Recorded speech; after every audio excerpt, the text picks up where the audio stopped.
Welcome to another video from DIY Daily. Just put together a full step-by-step guide, just showing you how to replace the aerial and the aerial base on this 2013 Ford Transit Custom. Now if you check the links in the description below, I'll put a link to a new aerial, a new base and where you can get it from.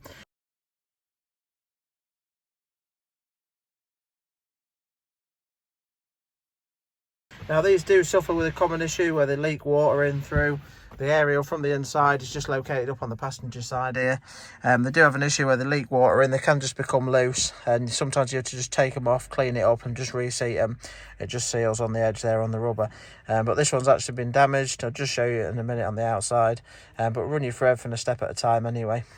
But if we just lean outside, it's not too bad to do, but just to access it, we are going to take some of the headlining down. But just show you on the outside quick, just the aerial.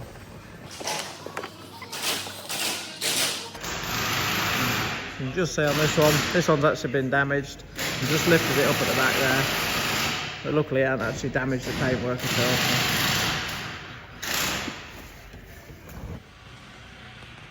Right, so the first thing we're going to do is just get the sun visor down. Just to get this side out, just simply pop it out there. Now I'll just run you through all the tools that we're using and the size of everything, but one thing that we use quite a lot is just one of these little small flat bladed screwdrivers. And on this side of the mountain there, you're just going to need to just get in there, just flick the tab down there, and you can just see that just reveals a little Torx screw in there. And so just on that side there, you're just going to want a little Torx 20 screwdriver or a bit of that sort. So just get that out quick and then we'll move you on to that side after. Right, so I'll just try and record this one as best as I can while I'm doing everything. It's just there isn't really anywhere decent that I can mount the camera, so we'll try and get you everything on it as best as possible.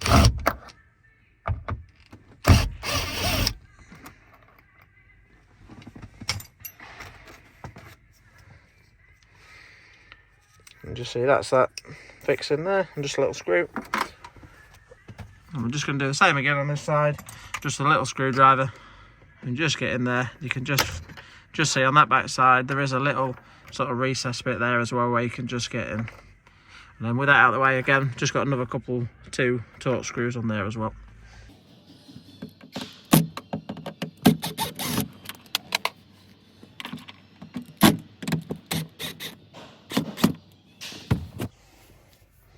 Well, so that's the visor down. Again, just two screws in there. We'll just tuck them aside. So the next thing we're going to do is just take the grab handles out. Again, with your little flat bladed screwdriver, if you just get in there, you can just flick from underneath. Just pop that up and you see we've got Torx screw in there again. Same on the other side.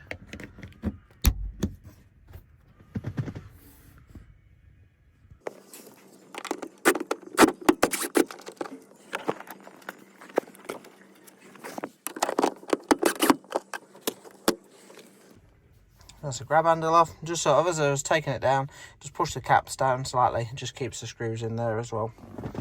The next thing we're going to have to do now is just remove this inner trim. Now you can use like a trim tool just to get gently in there and pry it back. You probably can just get it just with your hands if you can get a good grip on it. You might need to just pull the seals back slightly, but you should be able to just grab that and pull it out. There'll be a few clips all the way down on this side there, so we'll just clean that mark off quick. But yeah, we're just going to pop that out of the way now. And you won't need to take it fully out. There's a few wires on there, but we should be able to just pull it down and just lay it over the top of the dash.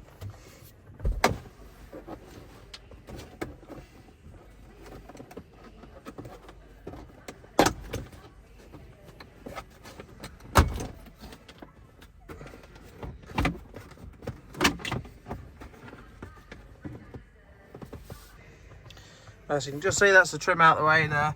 Now I think it's the speaker. Yeah, the speaker at the bottom there that's just connected up. All I needed to do is just simply pull the seal back just slightly, just so you can get behind it. It comes out quite easily. But at this stage now, we should be able to get this lining down. Now you do need to be a bit careful. The linings are really easy to crease them, so you just need to be careful not to pry it down too sharply on one point of it. So I'm just going to try and just work it down slightly, just so we can get underneath and get to the base of the aerial. That's all. It does just tuck in just under the seal here as well. So again, if you just pull it back from the seal, you should be able to just drop it down a bit.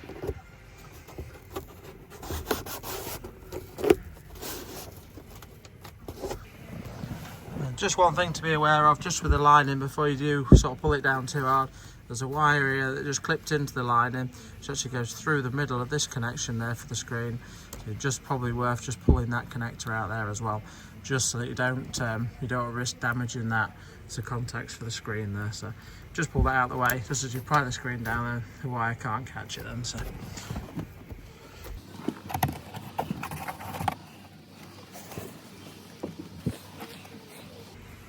right, with that there now, it'll be a little bit tricky to film this bit, but I'll just try to get the camera in, just show you what I'm doing. But with it down, if you just go underneath,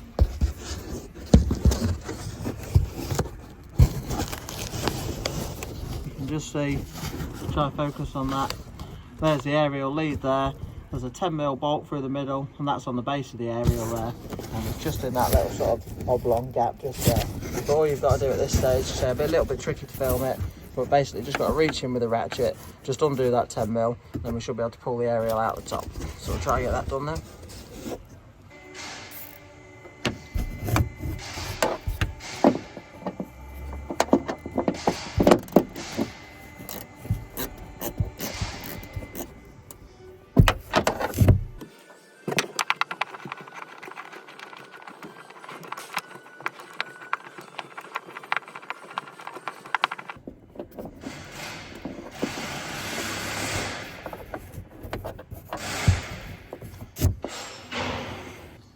So you can just see, I've just left that. There's used a sort of deep 8mm socket there.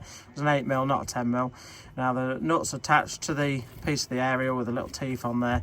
So I'm just going to leave that attached for now, just so that we can get the new aerial located in, and then just find the thread again. Gently start winding it up by hand until it nips up, and just give it a light nip with a ratchet. You don't need to be silly tight with it.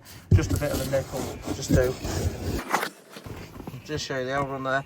Because the old one was damaged, it was a little bit awkward to get out. It meant that I had to sort of hold the bolt on the top, that's all, just while I was spinning it undone. But with the new one, you can just see, fairly straightforward to fit. They've actually got a locator on there as well, which obviously there's 2 holes on the roof for it to drop into. So we'll just slot this one in now, just get it all nipped up, and then just speed through the videos. We're getting it all back together as well. But you can see up to now, it's pretty much most of the process that you're going to have to use just for the replacement of the aerial. But yeah, we'll just crack on quickly, just get that fitted. And just see as well, just with it pried down, that the amount that I've had it at the minute hasn't creased it or anything like that. I did sort of just wedge my phone in it. But if you've got anything, just like a piece of wood or anything really, sometimes it's ideal just to sort of hold it in it, just to hold the roof lining down as you're doing it.